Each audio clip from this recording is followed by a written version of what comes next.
নমস্কার, মাইন্ড কথা স্বাধীনে আপনাদের সকলকে স্বাগত। আশা রাখছি আপনারা সবাই ভালো আছেন। সামনে নতুন বছর আসছে, তো তার জন্য আমার শুভকামনা রইল যে নতুন বছরে আপনাদের জীবন আরও সুন্দর হোক। বিষয়টা হচ্ছে বিজনেস সম্বন্ধে, ব্যবসা সম্বন্ধে, যে ছোট ব্যবসা বা স্মল বিজনেস কিভাবে আপনি শুরু করতে পারবেন। আপনার কাছে টাকা নেই, লাখ লাখ টাকা লাগে ব্যবসার জন্য, সেটা নেই, পারিবারিক সামর্থ্য নেই, অল্প কিছু টাকা দিয়ে কিভাবে একটা বড় বিজনেসকে এক্সপ্যানশন করা যায়, একটা বড় বিজনেস করা যায়, তার একটা ব্রিফ আইডিয়া, একটা ছোট্ট আইডিয়া আমি দিতে চাই। যেমন মনে করুন আপনার কাছে কোনো স্কিল আছে, বা আপনি কোনো কাজ করতে ভালোবাসেন, সেই কাজ করতে আপনার খুব ভালো লাগে। সেটা রান্না হতে পারে, সেটা কোনো ফুল, যেমন বিয়েবাড়িতে ফুল সাজানোর কাজ বা বার্থডে পার্টিতে ফুল সাজানোর কাজ হয়, ফুলের যে কাজ, ফুলের যে ডেকোরেশন, স্পেশালি সেই বিষয় নিয়ে আমি আজকের একটু বলতে চাই। বিভিন্ন গ্রামে গঞ্জে আপনারা দেখেছেন, প্রত্যন্ত গ্রামীণ এলাকাতে বা কোনো বয়স্ক মানুষ সে ফুলের ব্যবসা করেন। ফুলের ব্যবসা মানে ফুল বিক্রি করা নয়, ফুলের যে ডেকোরেশন করা বিয়ে বার্থডে পার্টিতে।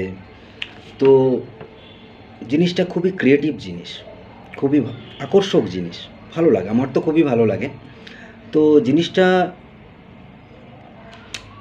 যদি আমি মনে করি যে আমার কাছে ক্যাপিটাল নেই, ক্যাপিটাল আমি শুরু করেছি, তো জিনিসটাকে বড় করা যায় সেটাই আমি বলছি। বা মনে করুন আপনার কাছে ওর ইকুইপমেন্টের মতো পয়সা নেই, অতটা অর্থ নেই, তো আপনি শুরু করবেন কিভাবে? ফুলের যে ডেকোরেশনের কাজ, বা ওর এই ফুলের ডেকোরেশনের সঙ্গে আপনি অন্য প্রফেশনও রিলেট করতে পারেন। আমি শুধু ফুলের ডেকোরেশনের এক্সাম্পল দিচ্ছি। তো আপনাকে কি করতে হবে?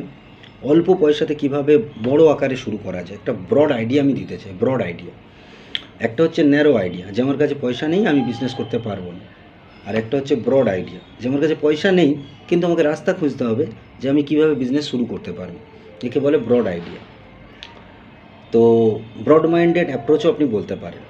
ব্রড মাইন্ডেড অ্যাপ্রোচ একেই বলে, যে আমার কাছে কিছুই নেই কিন্তু আমি অনেক বড় কিছু করে দেখাবো, করতে পারি আমি, কারণ এর আগে অনেকে করেছে, আমিও করতে পারবো।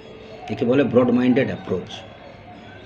যাই হোক, তো প্রথমে আপনাকে করতে হবে কি আপনি যে এরিয়াতে আছেন সেখানে আপনার নামে আপনার ফোন নাম্বার থাকবে, আপনার হোয়াটসঅ্যাপ নাম্বার থাকবে, আপনার ইমেল আইডি থাকবে। সেই নামে, আপনার নামে তাহলে আপনি একটা কোম্পানির নাম ভেবে নিলেন, যে একটা নাম দিয়ে দিলেন, দিয়ে একটা আইডি কার্ড, যে আইডি কার্ড হয় না, ভিজিটিং কার্ড, আপনাদের আশেপাশে প্রেস রয়েছে, সেখান থেকে ছাপিয়ে নেবেন। তো কত খরচা পড়বে? মনে করুন একটা আইডি কার্ড 30 টাকা করে, কত ভালো কোয়ালিটির আইডি কার্ড ছাপিয়ে নিলেন, সেটাকে চারিদিকে ডিস্ট্রিবিউট করে দিলেন আপনার ফ্রেন্ড সার্কেল, আপনার পরিবারে, আপনার এলাকাতে দিলে আপনার প্রচার হয়ে গেল। এইবারে আপনাকে দেখতে হবে মেন যে কাজ, এটা তো গেল আইডি কার্ডের কথা, আইডি কার্ড ভালো হতে হবে। ফুলের ডেকোরেশনের কাজ করে টপ বড় বড় ডেকোরেটার্স বা কোম্পানি কে কে আছে, তাদের সঙ্গে আপনি গিয়ে কথা বললেন যে দাদা আমার বড় চ্যানেল, আমার ভালো ফেস রয়েছে এবং ভালো পরিচিতি রয়েছে, আমি আপনাদের নেব, আপনি কত পার্সেন্ট আমাকে দেবেন বলুন। ফেয়ার ডিলিং, কাজ আপনারা করবেন, নাম হবে আমার কোম্পানির, ঠিক আছে। তবু কোয়েশন হয় 10% হোক 20% হোক, সেটা আপনার থেকে গেল। মনে করুন যদি 2 লাখ টাকার কাজ হয়, 20% মানে অ্যাপ্রক্স 40,000 টাকার মতো, ঠিক আছে। তো কাজ উনি করবেন, যে কাজ করবেন তাকে আপনি আপনার সঙ্গে নিয়ে গেলেন, তা পার্টির সঙ্গে কথা বলালেন, সব কিছু বলালেন, কাজ উনি করবেন, নাম আপনার কোম্পানির হলো, আপনার পরিচিতি বাড়লো, ঠিক আছে। তার থেকে আপনি কমিশনও পেয়ে গেলেন। শুরু করলেন 500 টাকা কি 1000 টাকা ভিজিটিং কার্ড ছাপিয়ে, আর আপনার কাছে একটা কাজ করলে, একটা যদি আপনি ক্র্যাক করতে পারেন, তো আপনার বিজনেস স্টার্ট হয়ে গেল, আপনার কাছে ক্যাপিটালও এসে গেল। এবার সেই ক্যাপিটাল নিয়ে আপনি আপনার বিজনেসকে কতটা বড় করতে পারেন, কতটা এক্সপেনশন করতে পারেন, সেটা আপনার ওপর নির্ভর করবে। এটা আপনি যে কোনো ব্যবসাতে লাগাতে পারেন। আপনি ছোট কিছু করছেন, আপনি যে বড় লেভেলে কেউ করছে, কেউ না কেউ করছে, তাদের সঙ্গে টাই আপ করুন।